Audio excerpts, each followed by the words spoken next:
Bismillah. Assalamualaikum warahmatullahi wabarakatuh. Alhamdulillahirrabbilalamin. Alhamdulillahillazi nahmaduhu wa nasta'inu wa nastaghfiruh wa na'udzu billahi min syururi anfusina wa min sayyiati a'malina. May yahdihillahu fala mudilla lahu wa may yudlil fala hadiya lahu. Asyhadu an la ilaha illallah wa asyhadu anna Muhammadan abduhu wa rasuluh. Allahumma shalli wa sallim ala nabiyina Muhammad wa ali Muhammad, amma ba'd. Izin Bapak Ibu sekalian, Ustadz Hamzah, kalau supir tuh ada supir tembak, khotib juga ada khotib tembak, Pak Nurul. Jadi mohon maaf kalau supir itu agak nabrak-nabrak dikit, kalau khotib ya salah-salah dikit mohon dimaafkan. Soalnya tadi Pak Awang bisik-bisik ke saya, Pak Tria yang maju gitu kan. Saya nggak berani nolak. Mudah-mudahan jadi amalan di malam, mudah-mudahan malam qadar ini ya, meskipun malam genap ya. Alhamdulillah kita bersyukur pada Allah Subhanahu wa taala kita diberikan kedua kaki yang sempurna, yang dengannya Allah izinkan kita melangkahkan kaki ke masjid. Allah izinkan kita diberikan kedua tangan yang sempurna, yang dengannya pun kita diizinkan untuk makan, minum, kemudian membuka Al-Quran, beraktivitas. Kita juga diizinkan oleh Allah memiliki lidah yang sempurna sebagai indera pengecap, yang dengannya kita diizinkan untuk menikmati kelezatan berbuka puasa dan kenikmatan sahur bersama. Dan para ulama ketika dulu, ketika dia mengambil garam kemudian mencicipi sebuah makanan, maka ulama itu berdoa, ya Allah, jadikanlah agar garam ini memiliki rasa asin di dalam lidah hamba. Jadi untuk meminta garam rasanya asin itu ulama itu berdoa, saking penuh tawakalnya sama Allah Subhanahu wa taala. Kalau sekelas saya gitu ya, garam itu udah pasti asin, gula itu sudah pasti manis, tapi ulama tidak demikian. Semakin tinggi ilmu seseorang, maka dia akan semakin mengatakan, semakin memendamkan dalam dirinya bahwa la haula wala quwata illa billah. Betapa besar kebergantungan kita secara mutlak kepada Allah Subhanahu wa taala. Maka di malam yang mulia ini tidak ada kalimat yang mungkin juga kalimat-kalimat utama kita panjatkan pada Allah selain la haula wala quwata illa billah. Kita diizinkan duduk betah di masjid tidak lain tidak bukan hanya karena kekuatan yang Allah berikan pada diri kita. Bapak Ibu sekalian yang rahmati Allah Subhanahu wa taala, alam nashrah laka sadrak, sebuah surat yang diturunkan oleh Allah Subhanahu wa taala kepada Nabi kita Muhammad SAW ketika beliau sedang dalam kondisi beratnya ujian, diejek oleh kaum Quraisy, kemudian tertundanya wahyu selama beberapa waktu. Surat ini juga diturunkan hampir beriringan dengan surat Ad-Duha, surat sebelumnya. Maka surat ini merupakan surat penghiburan bagi mereka yang lelah, surat penghiburan bagi mereka yang berat ujiannya, yang merasa hidupnya mungkin sedang dalam fase kelelahan yang sangat, dan juga surat penghiburan bagi kita semuanya yang malam ini sedang berjuang di detik-detik terakhir Ramadan ini. Alam nashrah laka sadrak, bukankah kami telah melapangkan dadamu wahai Muhammad? Ayat pertama ini memberikan sinyal pada kita semuanya bahwa kelapangan dada adalah hal yang paling layak kita minta sebelum kelapangan fisik atau materi. Kita umat manusia terlalu dimanjakan dengan menilai segala sesuatu dari materi. Ketika kita kesempitan, yang kita minta kelapangan harta. Ketika sedang sakit, yang kita minta langsung kesembuhan. Maka di ayat pertama ini Allah memberikan satu signal bahwa kelapangan dada adalah kenikmatan yang luar biasa yang diberikan pada kita. Alam nashrah laka sadrak. Bukankah doa pertama yang ketika diucapkan oleh Nabi Musa alaihissalam ketika diminta untuk menuju Fir'aun, Rabbi shrah li sadri, ya Allah lapangkanlah dadaku. Maka Bapak Ibu sekalian, di malam ini kita mohon kelapangan dada pada Allah Subhanahu wa taala, karena kelapangan dada inilah kunci untuk menerima ilmu. Bukan hanya fisik yang lapang, tetapi dada yang lapang. Maka Rasul ketika diutus, ketika masih kecil, sebelum dia beranjak dewasa, dibelah dadanya untuk dibersihkan, baik secara fisik maupun secara non fisik ya, secara imaterial, dibersihkan dosa-dosanya, maka ini merupakan satu kenikmatan. Rabbi srohli sadri alam nasroh laka sadri wa wada'na anka wizrak, dan kami pun telah menurunkan beban darimu, allazi anqadha dhahrak, yang memberatkan punggungmu. Yang menarik dari hal ini, ulama menyimpulkan, menafsirkan dalam ayat kedua ini, wa wada'na anka wizrak. Kalimat kata wizrak ini berarti beban, yang berarti dosa. Bapak sekalian, kemudian di ayat ketiganya wa wada'na anka wizrak wa rafa'na laka dzikrak. Maaf, allazi anqadha dhahrak, yang memberatkan punggungmu. Apa kaitannya antara dosa kemudian membebani punggung kita yang fisik?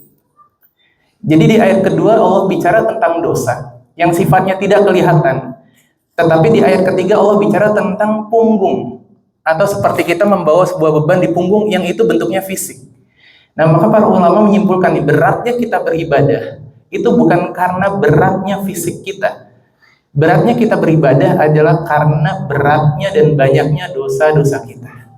Jadi membuat kita enggan ke masjid, membuat kita enggan bangun untuk sholat subuh berjamaah, atau bertahan dalam sholat-sholat tarawih dan tahajud kita, itu bukan fisik kita yang lemah.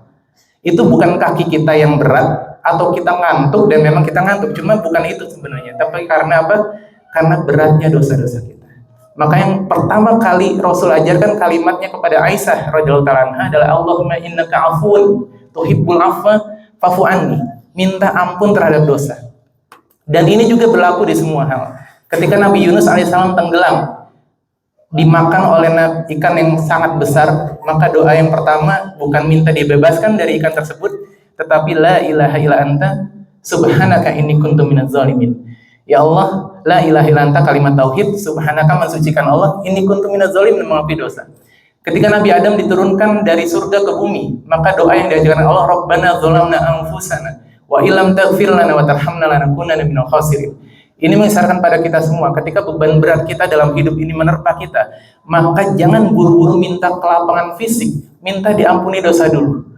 Minta diampuni dosa dulu. La ilaha illa anta subhanaka inni kuntu minaz zalimin. Karena ketika kita diampuni dosa, maka solusinya akan segera muncul.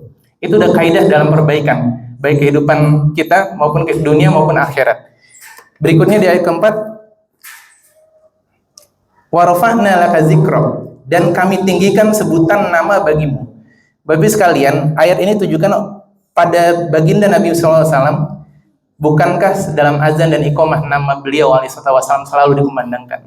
Bukankah syarat masuk Islam harus menyebut nama beliau? Bukankah di setiap sholat kita terdapat nama beliau? Ini adalah janji Allah yang ditunaikan dan bisa jadi mukjizat, dan kita bisa saksikan hingga hari ini.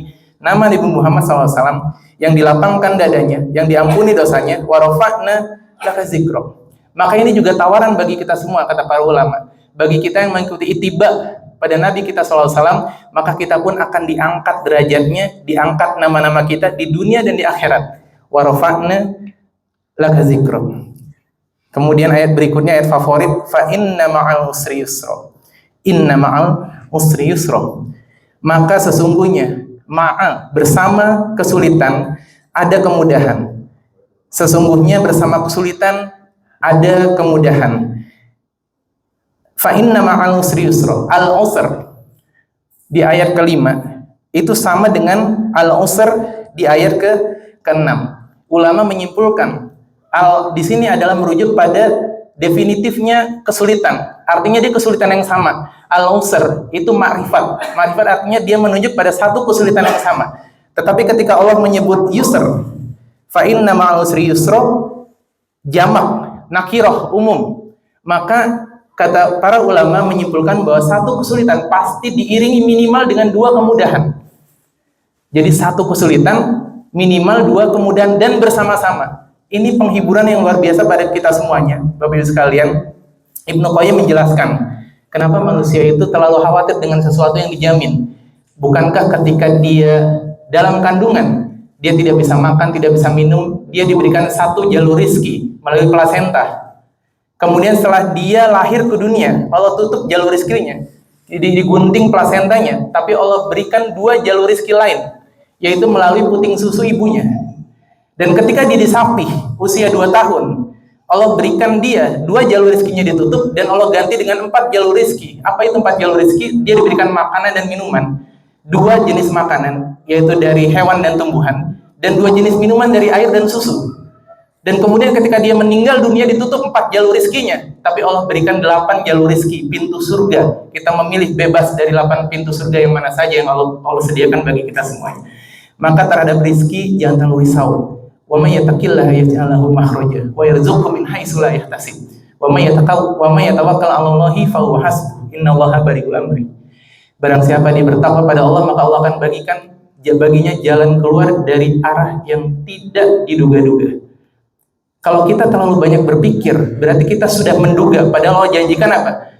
Wa may yattaqillaha yaj'al lahu makhraja wa yarzuqhu min haitsu la yahtasib. Rezeki itu datang tidak diduga-duga. Jadi akan datang pada orang yang bertakwa dari jalur yang tidak pernah kita sangka. Maka jangan terlalu banyak berpikir, perbanyaklah zikir. Ini isyarat para ulama. Kemudian ayat berikutnya, fa idza faragta fansab, maka apabila engkau telah selesai dari suatu urusan, tetaplah bekerja keras untuk urusan lainnya. Wa ila rabbika farghab, dan bertawakallah pada Allah Subhanahu wa taala. Maka 8 ayat ini adalah ayat penghiburan bagi Nabi dan juga kekuatan motivasi bagi kita, baik yang tua maupun yang muda yang sedang mengejar mimpinya di dunia, terutama di akhirat. Maka jangan pernah abaikan pesan Allah dalam surat ini. Fa inna ma'al usri yusra.